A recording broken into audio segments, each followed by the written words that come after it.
I should have known the moment I saw her smile. That slow, calculated smirk Hailey always wore when she'd won something I didn't even know I was competing for. She stood at my bedroom door, twirling a piece of her perfect blonde hair while I tore through drawers, flipped my backpack, checked the lining of my suitcase for the third time. Looking for something, she asked, voice syrupy, sweet. My passport was gone. Gone, 2 days before my flight to Rome. 2 days before the biggest turning point of my life. The day I'd been working toward since I was 15, I had checked it the night before, tucked into my blue travel folder under my scholarship paperwork, next to the boarding pass I'd printed early because I was that kind of person. Organized, prepared. The girl who did everything right.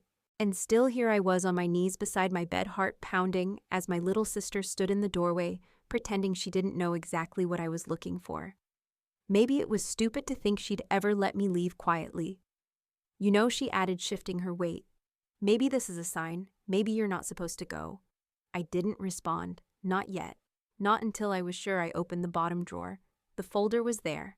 Yes, but the passport was gone. Vanished. Like every opportunity she'd accidentally ruined before, Hailey always found a way. The science fair project that caught fire the night before regionals. The prom dress that somehow got bleach on it when she offered to help with laundry. The volunteer hours I logged for a summer program mysteriously deleted when she borrowed my laptop. And still my parents called it bad luck. Still they told me I was being paranoid. Still they said Hailey loved me. But love doesn't burn your dreams down one piece at a time. Love doesn't smile while you unravel. I stood up slowly, swallowed the panic rising in my throat. Mom, I called out. Have you seen my passport? Her voice floated up from the kitchen light. Casual, dismissive. Sweetheart, you're probably just stressed. You know how scattered you get when you're anxious. Scattered, anxious. Difficult. That's who I was in this house. Never the golden child. Never the gifted one. Just the smart one. The intense one. The girl who tried too hard and still couldn't make it feel like home. My name is Clara Bennett. I'm 19, and this was the moment I realized they were never going to let me leave unless I left everything behind. Not just my room, not just my childhood, but their version of me. The one that stayed small so Hailey could keep shining. This isn't a story about a missing passport. It's a story about waking up, about breaking the rules written by people who never wanted you to grow. And maybe if you've ever been the one expected to shrink yourself to keep the peace, to keep quiet, to keep holding the family together, while someone else got away with everything, then you'll understand why I did what I did next. Let me ask you, have you ever been sabotaged by someone who swore they loved you? Have you ever had to fight for your future inside your own home? Leave me a comment. Tell me where you're watching from. Because what happened next, it changed everything. I wasn't the kid who slammed doors. I didn't rebel, didn't sneak out, didn't drink at parties. I followed the rules, all of them. And for most of my life, I thought that meant I'd be safe. But in my house, playing by the rules didn't mean you got rewarded. It meant you became invisible. Hailey, she was different. She didn't have to ask for attention. She was the attention. You know? The type.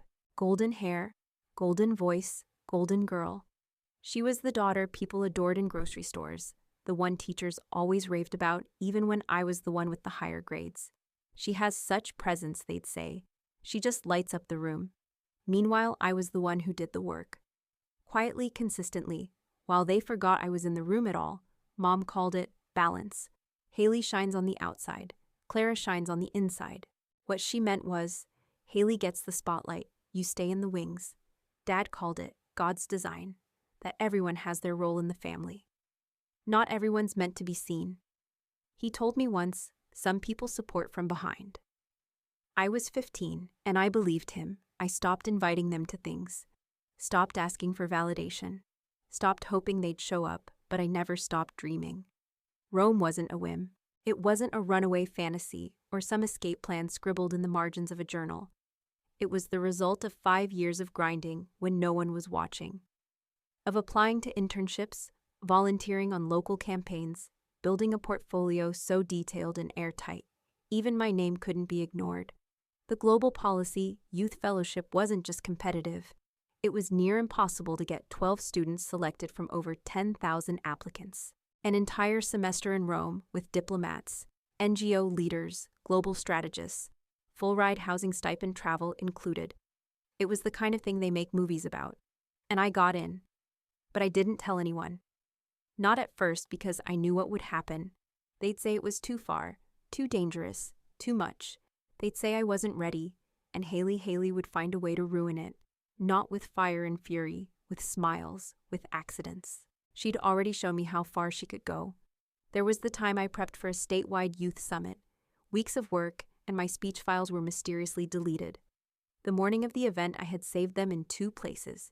She had borrowed my laptop to make a flyer for her youth group. Then prom, I saved for months. Found the dress on clearance. It fit like it was made for me. 2 nights before she offered to wash it. I'll be careful, I promise. It came back with bleach marks on the hem. She cried harder than I did. Told Mom it was the machine's fault.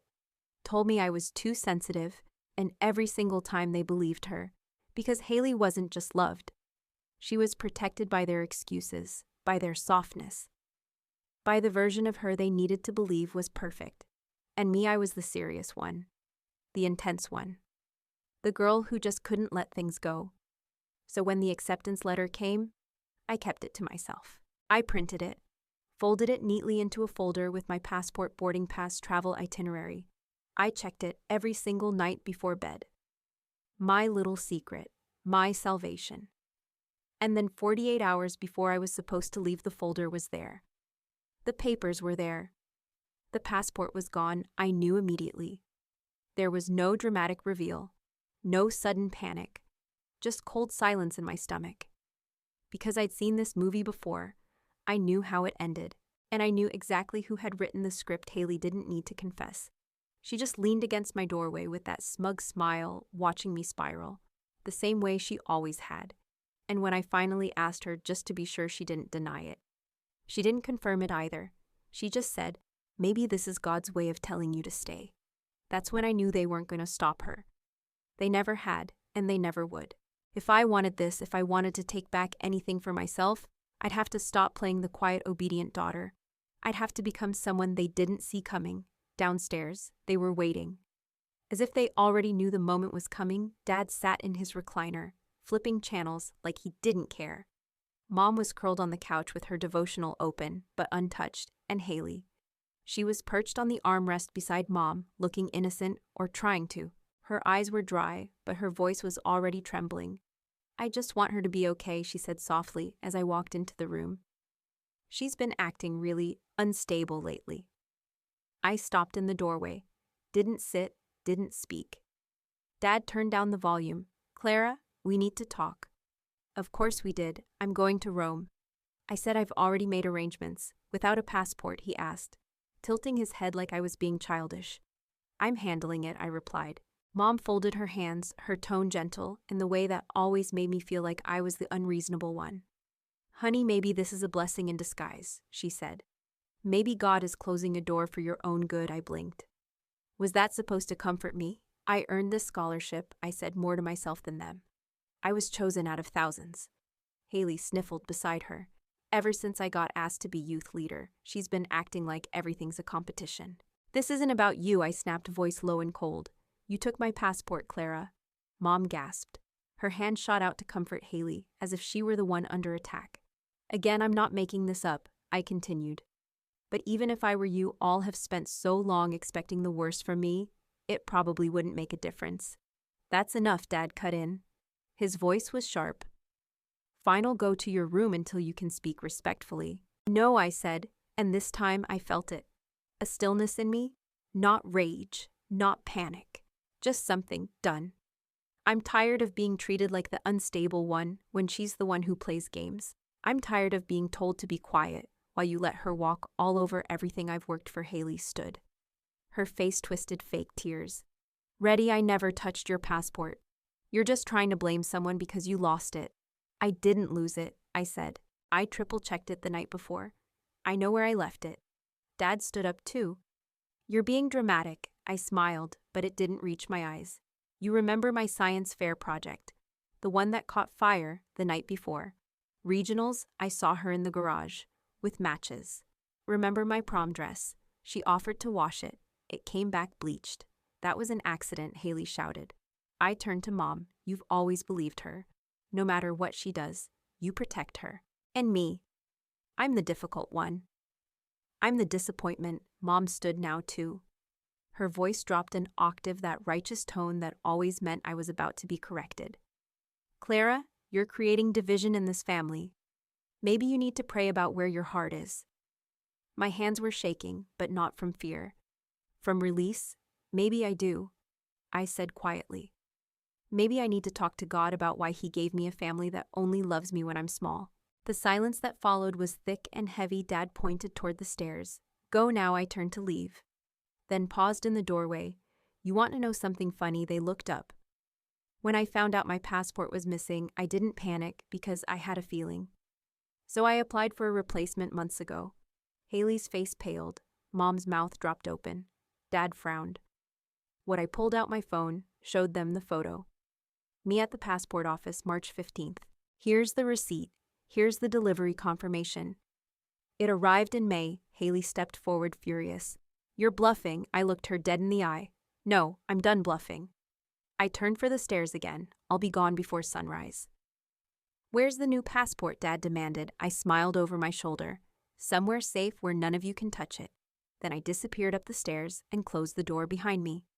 Quiet, certain, unshakable. I shut the door behind me and locked it. Not in defiance, but because I knew what was coming. Silence. They wouldn't follow. They never did. I walked across my room to the crawl space behind my dresser. The one spot in the house no one ever bothered with. From there, I pulled out the things I'd hidden weeks ago. A sealed envelope with my replacement passport, a neatly folded itinerary, and the scholarship documents. I refused to let disappear like everything else they'd ignored. I sat on the floor, my back to the bed, and opened my phone. No shaking, no second guessing. Just a quiet sense of readiness. I typed to Malik plan. Alpha is a go, he replied within seconds.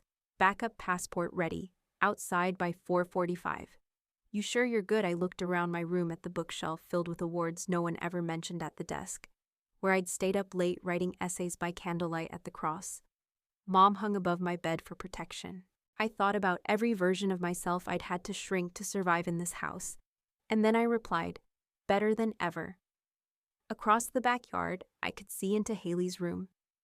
She was on FaceTime, loud, animated, probably already spreading the narrative that I'd had a breakdown, that I was unstable, that she was the one who tried to help. She caught my eye and smirked, blew a kiss, like this was some private joke.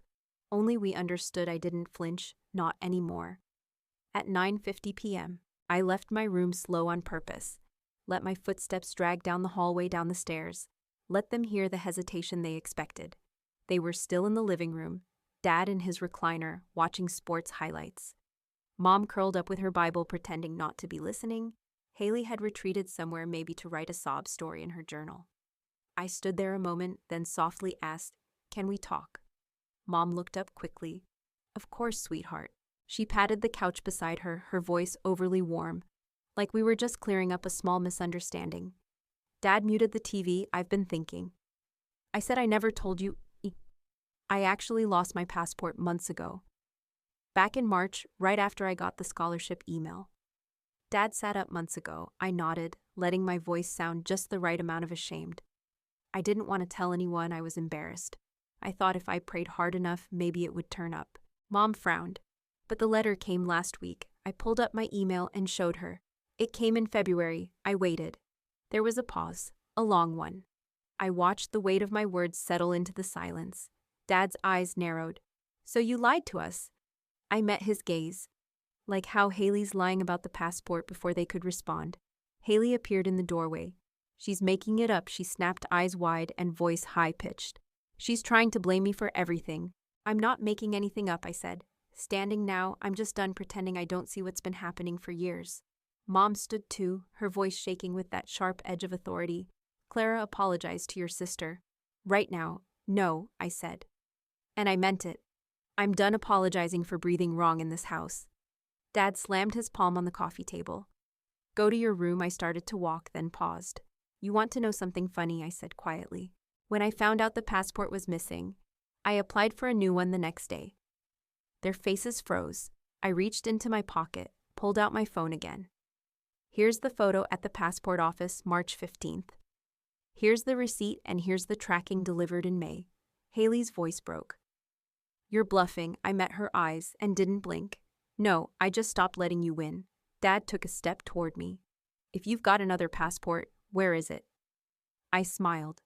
Somewhere safe. And no, I'm not telling you. Mom's face collapsed into that look, the one that usually made me shrink. Tears without depth. If you're planning something foolish. I shook my head. I'm planning something real. Then I turned and walked up the stairs. For the last time, as their Clara. The house was asleep at 4:43 a.m. Even the air felt heavy with secrets. I was already dressed. Black hoodie hair, pulled back shoes. Silent on the hardwood floor. My backpack was zipped tight, hidden behind the crawl space all night. Inside, passport, plane ticket documents, charger, one change of clothes, and a letter. I stood for a moment by the door looking around the room. My bed made like always, the bookshelf lined with dusty trophies they never mentioned, the desk where I'd written my scholarship essay, while Hailey blasted music next door. This room never felt like mine, but still it had been a kind of prison I'd memorized from the inside. On my pillow I left the note. Some doors are meant to stay closed. Please don't try to find me. I stepped over the third stair. It always creaked. Even as a kid I knew which boards could betray me. The hallway was still. The only sound came from the kitchen where the coffee maker gurgled softly. Dad always set it to brew by 5 for his devotionals. It almost felt like the house was breathing. I passed the family photos in the hallway. Every frame told the same story. Hailey center stage, smiling bright, me always at the edge, always just enough out of focus. I reached the front door, turned the knob slowly, millimeter by millimeter, but the hinges weren't in on my plan. They groaned loud. Old, dry metal protesting my departure upstairs. I heard a door open, then footsteps. Clara, Hailey's voice groggy but sharp. Instinctive suspicion, I didn't answer. Didn't turn, I yanked the door wide open and ran. Mom, Dad, she's leaving. I hit the lawn in 4 strides. Malik's car sat at the curb. Headlights off, engine running. I threw open the door and slid in. Go, I whispered. He didn't hesitate. As the car peeled away, I looked back. The porch light snapped on. Dad burst out in a t-shirt and slippers, yelling my full name. Mom stood in the doorway, mouth open in disbelief. Hailey shouted something I didn't catch. Then they were behind us. Fading small distant, Malik turned twice, then pulled into a grocery store lot. We're switching cars, he said. My sister's waiting with hers around back. They've never seen it. I nodded, didn't speak. He knew this wasn't the moment for words. We moved fast, swapping license plates, shifting bags, checking mirrors. I took one last breath of cold morning air before sliding into the second car. My phone buzzed the second I turned it back on. Mom, come home right now, Dad. We'll fix this, Hailey. You're destroying this family. Another ping. Mom, we're calling the police, Dad. Your mother is crying, Hailey. I hope it was worth it. I powered it off. You okay? Malik asked quietly. I looked at the sky. A wash of soft pink was blooming over the rooftops. The first real sunrise of my life. Yeah, I said, I'm free. We reached the airport at 6:10. Malik insisted on walking me inside. You sure you don't want me to come with you to the gate? He asked. I can wait. Just in case, I shook my head. You've done enough already. We stood at the edge of the security line. It felt surreal, the same way. Standing at the edge of a cliff feels before the jump. You sure? He asked again. I smiled. Never been more sure. He pulled me into a hug. I didn't cry. I think I was done crying. Just promise me you'll enjoy it, he said. Don't spend the whole time proving people wrong. Why not both? I smirked. Security was smooth. No questions, no flags. My replacement passport scanned like it belonged there. As I walked to the gate, I turned my phone back on for just a moment. Curious, not vulnerable, Hailey had posted on Instagram a photo of my room. She was sitting on my bed in her pajamas, looking heartbreakingly sad. Caption, Sisters Night In, sometimes love means letting go. The comments rolled in. You're such a good sister. She doesn't deserve you. Praying for your family. I opened my own account. I hadn't posted in months. One photo, my boarding pass, flight 1852 to Rome, caption. Sometimes freedom comes first. Then I closed the app, tucked the phone in my bag, and when the gate attendant called my group, I stepped forward 1 foot already in the life they told me I wasn't built for. And I didn't look back. Rome didn't welcome me with fanfare. It welcomed me with silence, soft golden silence, and the quiet hum of a city that didn't know my name but didn't try to erase me either. At the arrivals gate, I spotted her immediately. Isabella Russo, tall, composed, and wrapped in a deep red scarf, holding a simple white placard. Clara Bennett. You must be the American rebel, she smiled as I approached. Her hug was unexpected, warm, unforced. The program committee filled me in on everything. You don't need to explain a thing. We've had families before. That one word families carried 1,000 quiet stories inside it. The scholarship residence was a converted 17th century monastery. Stone arches, ivy-covered walls, rooms that echoed with both solitude and history. My window overlooked a courtyard where students were already arguing about policy in 4 different languages. For the first time in years, I didn't feel too much. I didn't feel out of place. I felt like someone who had arrived. Orientation starts in an hour, Isabella said, placing my suitcase by the bed. And yes, they're throwing you straight into the deep end. The UN ambassador to Italy is giving the keynote. I nodded, still in a daze. She paused. And one more thing. You're opening the session, I blinked. Excuse me, I recommended you after reading your essay, the committee agreed. 15 minutes. Just speak from the heart. My heart was pounding, but not from fear. From recognition. I'd spent my life being silenced. Now they wanted to give me a mic. I stood before a packed room that afternoon. Scholars, diplomats, ambassadors, and I told them what I'd seen from the edges. How digital activism could shift global narratives. How the quiet ones could still be heard if given space. How policy wasn't about power, but about protection. When I finished, the room didn't erupt. It leaned in, and I knew I had shifted something. Later, Isabella pulled me aside, her phone already buzzing. They want you to headline our international promo video, she said. And the director just submitted your name for the Rising Leader Award. My phone buzzed too. Not with congratulations, with home news alert. Upstate students escape to Rome. Raises questions about family favoritism. There were photos of me at the airport, of Hailey's Instagram post from my room. The comment section was, war. Why would someone lie about something like this? I know that church this tracks. Didn't the sister get kicked from youth group? Then I saw it, Hailey's video. She sat on her bed, eyes red, voice cracking. I just want her to know we still love her. She's family. No matter what lies she spreads, but this time the comments weren't on her side. Didn't she admit to accidentally ruining her sister's dress? You sat on her bed and made a pity post. That's weird. I think we're watching someone lose their mask. And then, silence. Hailey deleted the video, then her entire account, back in Rome. Isabella showed me the next email. You've been selected to speak at the Youth Forum in Geneva. Press will be there. It'll be live streamed. My stomach dropped. Not from nerves, from weight. The weight of everything I'd been told I wasn't. Falling away. Meanwhile, back home, the house was cracking. Malik sent me a clip from a local news segment. Neighbors speaking to cameras outside my parents' house. We always wondered why Clara wasn't mentioned more. She was always the quiet one, the focused one. The church issued a statement. We're reevaluating the youth leadership team. Hailey had been quietly removed. Mom had stopped attending Bible study. Dad stopped showing up to his weekly men's prayer breakfast. They were folding in on themselves. And for once, I didn't feel guilty. That night I sat on a bench in the courtyard, sipping espresso under Roman stars. Isabella joined me, her tone light. The UN wants you to co-write a policy brief. Your story's trending across Europe. Why she left is gaining momentum. I smiled, half in disbelief. Then my phone buzzed. A text from Dad. We saw the interview. We should talk. No apology, no ownership. Just control disguised as concern. I powered the phone off again. Looked at Isabella. You know what this is, I asked. What this isn't revenge. This is what happens when you finally get out of the cage. She lifted her cup to the girl who unlocked the door. We clinked glasses, and I realized this wasn't the end of anything. It was only the beginning. 6 months later, I stood behind velvet curtains in Geneva, my palms resting against a podium etched with the UN emblem. The lights beyond the stage were blinding, but I wasn't afraid of being seen anymore. Not tonight.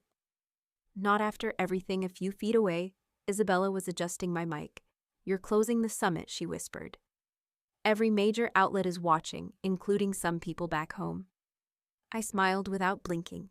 Let them watch. When the director called my name, I stepped forward, and for the first time in my life, I didn't shrink.